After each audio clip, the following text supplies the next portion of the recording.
Hello friends, welcome back to my channel. Friends, जैसा कि हम जानते हैं हमारा सीटेट का एग्ज़ाम जो जुलाई से लेकर के सितंबर मंथ तक हो जाएगा, उसके बाद हमारा आएगा यूपी टेट। ऐसा आयोग का कहना है कि इलेक्शन के पहले हम लोग भर्ती पूरी करवा देंगे, यानी कि सुपर टेट के पहले हमारा यूपी टेट होगा, देन उसके बाद हमारा सुपर टेट होने की संभावना है।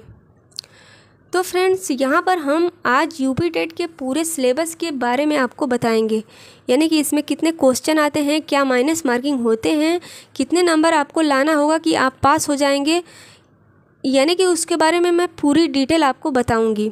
तो आप लोग मेरे वीडियो में बने रहिए। फ्रेंड्स, अगर आप मेरे चैनल पे नए हैं तो चैनल को सब्सक्राइब करिए, लाइक करिए और ज़्यादा से ज़्यादा लोगों के साथ शेयर करिए। तो यहाँ पर जो मैं आपके साथ यूपी टेट का सिलेबस शेयर करने जा रही हूँ, वह हमारा सिलेबस है 1 to 5 के लिए, यानी कि 1 से 5 के लिए। इसके लिए हमको यूपी टेट का पेपर फर्स्ट क्लियर करना होगा। हमारा पहला पॉइंट है, इस क्वेश्चन पेपर में प्रश्नों का स्तर इंटरमीडिएट लेवल तक का होगा, यानी कि हमको जो बुक पढ़नी होगी वह इंटर तक पढ़नी होगी, यानी कि 12th तक। प्रश्न पत्र को हल करने के लिए 150 मिनट दिए जाएंगे, यानी कि हमारा जो क्वेश्चन होगा वो 150 क्वेश्चन होगा, 150 नंबर का होगा। देन एक क्वेश्चन के लिए 1 मिनट लगेगा, यानी कि इसमें भी 150 मिनट चाहिए। नेक्स्ट हमारा है, क्वेश्चन पेपर हिंदी और अंग्रेजी दोनों भाषाओं में होगा, यानी कि हमारा बाइलिंगुअल भाषा होगी, हिंदी प्लस इंग्लिश। इस क्वेश्चन पेपर को क्वालिफाई करने के लिए अनारक्षित वर्ग के उम्मीदवारों को 150 में से 90 नंबर लाना होगा। कितना लाना होगा? 90। उसके बाद हमारा है, ये हमारा 60% होना चाहिए। और अनुसूचित जाति, अनुसूचित जनजाति, अन्य पिछड़ा वर्ग, एक्स सर्विसमैन कैटेगरी के उम्मीदवारों को 150 में से 82 लाना होगा। अगर 82 ला देता है तो वो कैंडिडेट पास हो जाता है। फ्रेंड्स, यहाँ पर इसके बाद मैं आपको इसके सिलेबस के बारे में बताऊंगी कि कौन कौन से सब्जेक्ट इसमें पढ़ने होंगे। तो यहाँ पर हम देखते हैं सब्जेक्ट, क्वेश्चन नंबर, मार्क्स, यानी कि कितने क्वेश्चन आते हैं। तो यहाँ पर पहला हमारा है बाल विकास और शिक्षण विधि, यानी कि चाइल्ड डेवलपमेंट एंड पेडागोजी। ये हमारे क्वेश्चन होते हैं 30 और नंबर भी होते हैं 30, यानी कि एक क्वेश्चन 1 नंबर का होता है। इसके बाद नेक्स्ट हमारा है मैथ। मैथ हमारा भी 30 क्वेश्चन होंगे और 30 नंबर के होंगे। अगला हमारा है पर्यावरणीय अध्ययन, यानी कि एनवायरमेंटल स्टडीज। ये भी हमारे 30 नंबर के होंगे और 30 क्वेश्चन होंगे। देन उसके बाद हम बात करते हैं हिंदी, यानी कि लैंग्वेज हिंदी। हिंदी भी हमारी 30 क्वेश्चन होंगे, 30 नंबर के होंगे। उसके बाद हमारी भाषा सेकंड है अंग्रेजी, उर्दू, संस्कृत, यानी कि इन तीनों भाषा में से आपको एक चूज करना है, जो हमारे 30 क्वेश्चन होंगे प्लस 30 नंबर के होंगे। तो ये हमारा रहा यूपी टेट का सिलेबस। आगे हम बात करेंगे, इसको डिस्क्राइब करेंगे, यानी कि बाल विकास में कौन कौन से चैप्टर पढ़ने हैं उसके बारे में मैं आपको बताऊंगी। क हमारा है विषय वस्तु, यानी कि बाल विकास में क्या पढ़ना है। बाल विकास का अर्थ पढ़ना है, इसकी आवश्यकता पढ़नी है, इसके क्षेत्र पढ़ने हैं, बाल विकास की कितनी अवस्थाएं होती वो पढ़नी है, शारीरिक, मानसिक, संवेगात्मक तथा भाषा विकास। क हमारा है विषय वस्तु, यानी कि बाल विकास। इसमें हमारा है अर्थ, इसकी आवश्यकता क्या है, क्षेत्र क्या है, विकास की कितनी अवस्थाएं हैं, शारीरिक, मानसिक, संवेगात्मक, भाषा विकास है, इसकी अभिव्यक्ति क्षमता है, सृजनात्मक एवं रचनात्मक क्षमता है। बाल विकास को कौन कौन कारक प्रभावित करते हैं उनके बारे में यहाँ पर बताया गया है।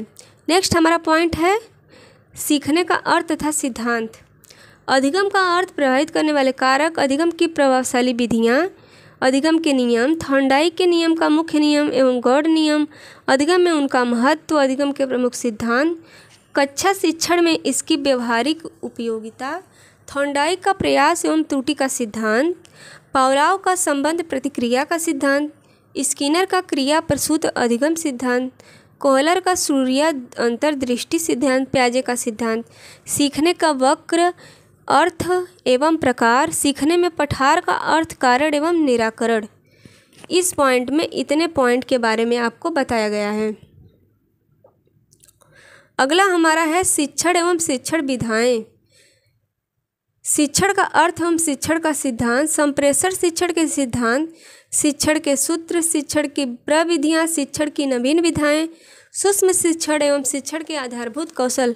तो फ्रेंड्स, अगर आप मेरे वीडियो में ऐसे बने रहेंगे तो मैं इसका सिलेबस आपको कंप्लीट करके दिखाऊंगी, यानी कि साइकोलॉजी, हिंदी, संस्कृत सब के बारे में मैं आपको बताऊंगी। उसके बुक के बारे में कैसे कैसे क्वेश्चन आते हैं सब A to Z डिटेल में आपको बताऊंगी।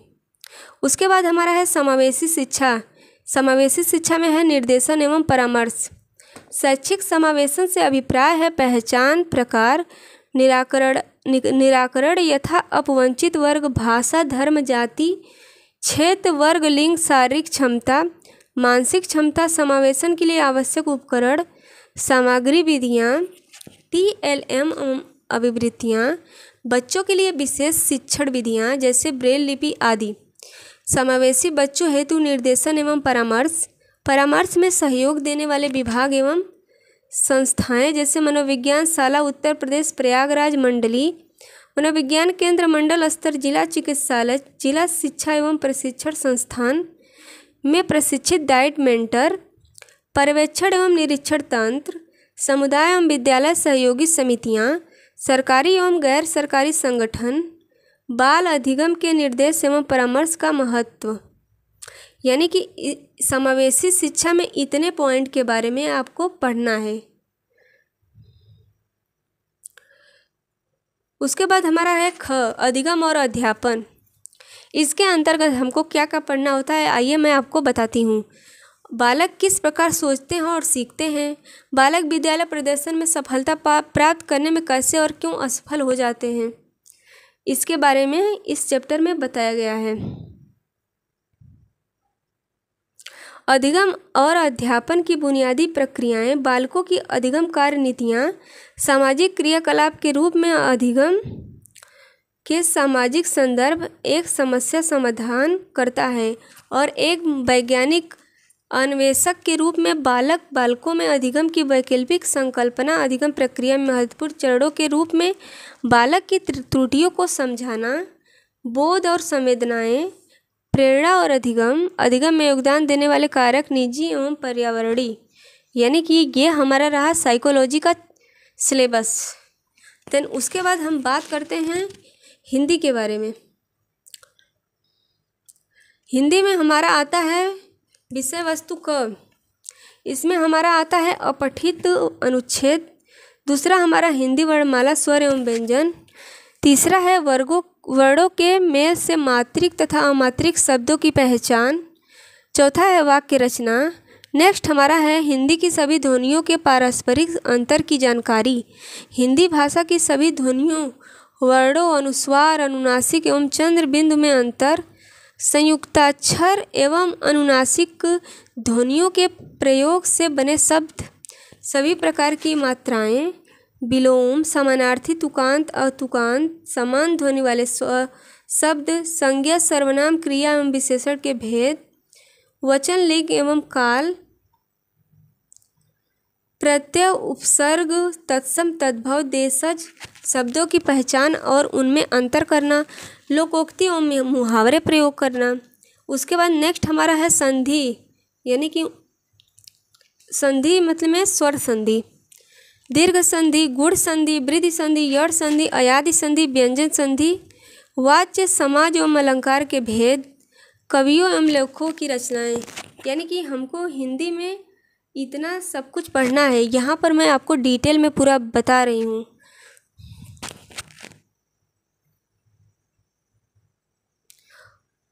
उसके बाद हमारा है भाषा विकास का अध्यापन, यानी कि हमारा ख जो है अधिगम का अर्जन होगा, भाषा अध्यापन के सिद्धांत होंगे, सुनने और बोलने की भूमिका होती, यानी कि इसमें इतने चैप्टर को बताया गया है।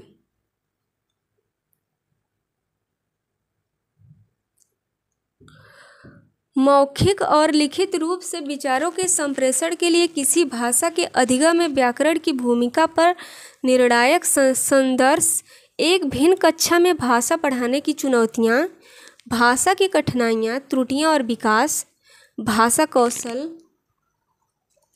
भाषा बोधगम्यता और प्रवृत्ता का मूल्यांकन करना, भाषा की कठिनाइयाँ, त्रुटियाँ और विकार, अध्यापन, अधिगम सामग्रियाँ, पाठ्य पुस्तक, मल्टीमीडिया सामग्री, कक्षा का बहुभाषाई संसाधन है, उपचारात्मक अध्यापन। यानी कि हिंदी में हमारा तो 15 जो क्वेश्चन है, यहाँ के तो यूपी टेट में तो हमारे सारे क्वेश्चन सीटेट के जैसे नहीं पूछे जाते हैं। सीटेट में 15 तो पैसेज होता है, 15 तो ऐसे ग्रामर से दे दिया जाता है। उसके बाद हम बात करते हैं इंग्लिश की। इंग्लिश में हमारे कौन कौन सा चैप्टर आएंगे, ये हमारा रहेगा 30 नंबर का। इसमें होगा unseen passage, kind of sentence, subject होम प्रेडिकेट, पार्ट ऑफ स्पीच में noun, pronoun, adverb, adjective, verb, preposition, conjunction. फिर उसके बाद नेक्स्ट है टेंस। टेंस में हमको क्या पढ़ना है, प्रेजेंट टेंस, पास्ट और फ्यूचर। फिर उसके बाद आर्टिकल, आर्टिकल के बारे में पढ़ना है जो हमारे एग्ज़ाम के लिए बहुत ज़्यादा इम्पोर्टेंट है।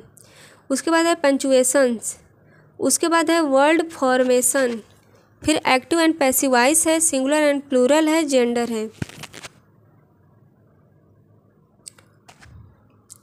तो ये हमारे रहे इंग्लिश के सिलेबस। उसके बाद हमारा है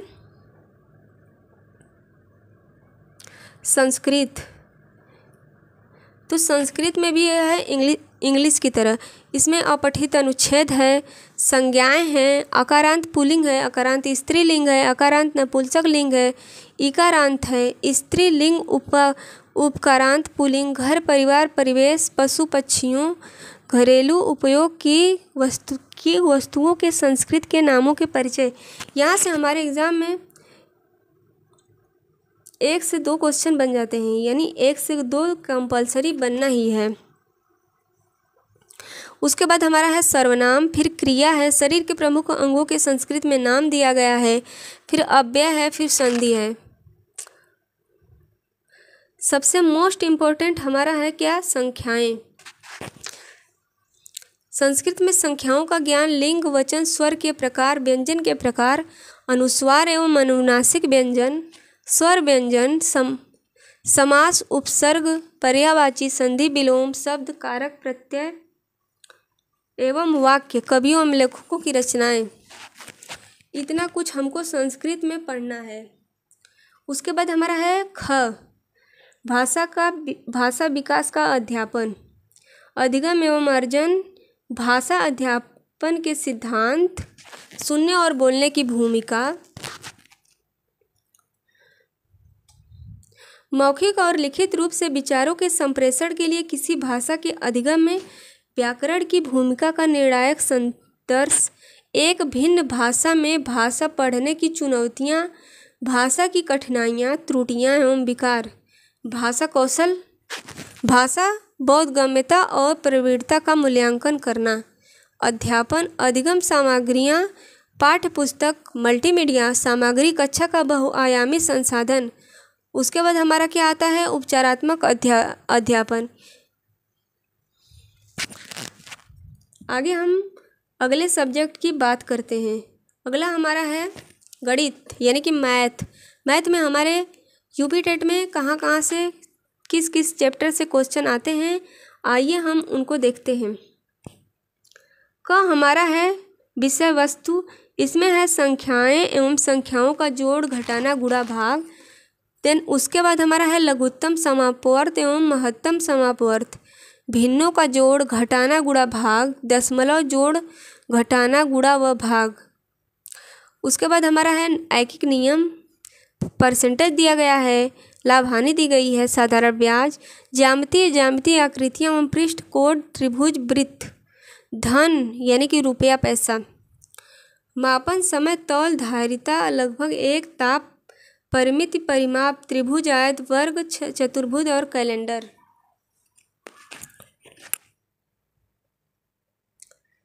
उसके बाद हमारा है आंकड़ा, फिर आयतन, धारिता, घन, घनाभ, क्षेत्रफल में है आयत और वर्ग, रेलवे या बस समय सारणी, आंकड़ों का प्रस्तुतिकरण एवं निरूपण। उसके बाद हमारा आता है मैथ का पेडागोजी। अध्यापन संबंधित मुद्दे, इसमें हम बात करते हैं गणितीय तार्किक चिंतन की प्रकृति, बालक के चिंतन एवं तर्क शक्ति, पैटर्नी तथा निकालने और अधिगम, की गए कार्य नीतियों को समझना, पाठ्यचर्या में गणित का स्थान, गणित की भाषा, सामुदायिक गणित, औपचारिक एवं अनौपचारिक पद्धतियों से मूल्यांकन।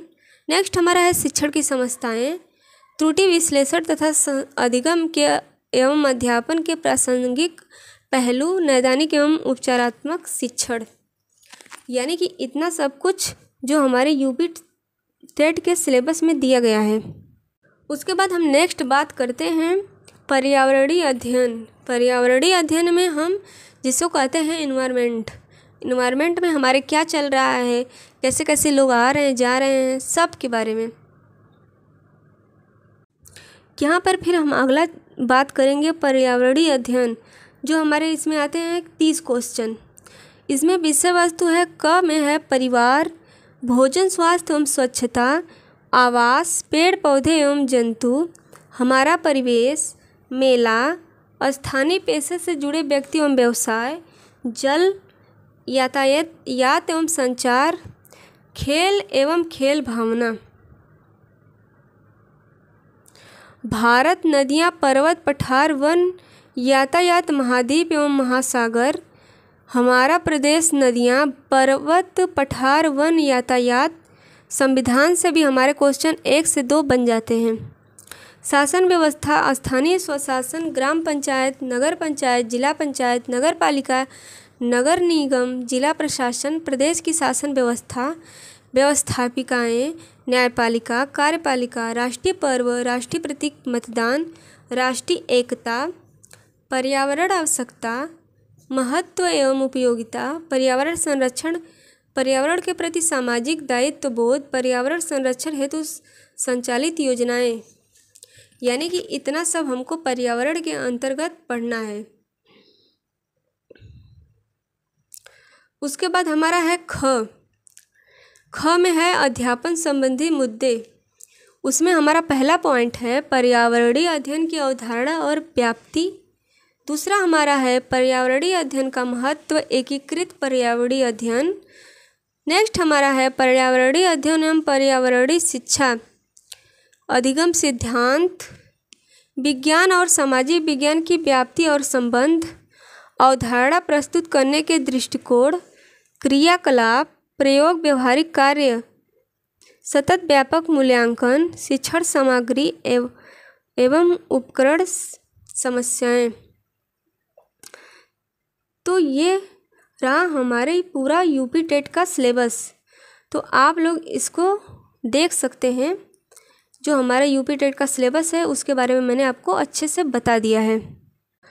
उसके बाद हम ये बात करते हैं कि हमारे 120 प्लस कैसे आएंगे, यानी कि यूपी टेट में हमारे ज़्यादा से ज़्यादा नंबर कैसे आएगा। तो उसके लिए हमको डेली एक सेट करना होगा, यानी कि एक प्रैक्टिस सेट, जिससे हमको ये पता चलता है कि हमारे क्वेश्चन कहाँ और किस सब्जेक्ट से ज़्यादा गलत हो रहे हैं। तो उनको फिर दोबारा रिवीजन करिए, फिर नेक्स्ट प्रैक्टिस करिए। तो यहाँ पर आयोग का कहना है कि हमारा जो एग्ज़ाम है यूपी टेट हुआ, सुपर टेट हुआ, वो जल्द ही कराया जाए, लेकिन कब कराया जाता है ये किसी को नहीं पता है। तो जब तक एग्ज़ाम नहीं हो रहा है आप लोग अपनी तैयारी को बहुत अच्छी बना लीजिए। यहाँ अगर फॉर्म आ भी जाता है तो आप लोगों को ज़्यादा दिक्कत ना हो, आपको बस रिवीजन करना पड़े और जितना हो सके उतना ज़्यादा से ज़्यादा आप लोग प्रैक्टिस करिए। यहाँ पर लोग कभी कभी ये कंफ्यूज हो जाते हैं कि हम संस्कृत चूज करें या इंग्लिश चूज करें। तो उनको मैं ये बता देना चाहती हूँ कि आप पहले एक सेट संस्कृत के और एक सेट इंग्लिश के करके देखिए। अगर आपके कौन से सब्जेक्ट में ज़्यादा नंबर आ रहा है तो आप उसी को चूज करिएगा, ये आपके लिए सबसे बेटर पॉइंट है।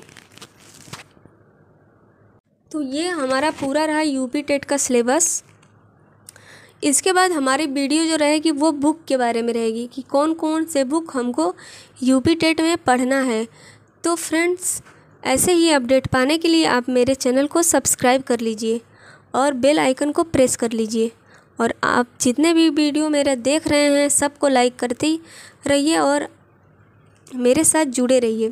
Thank you so much.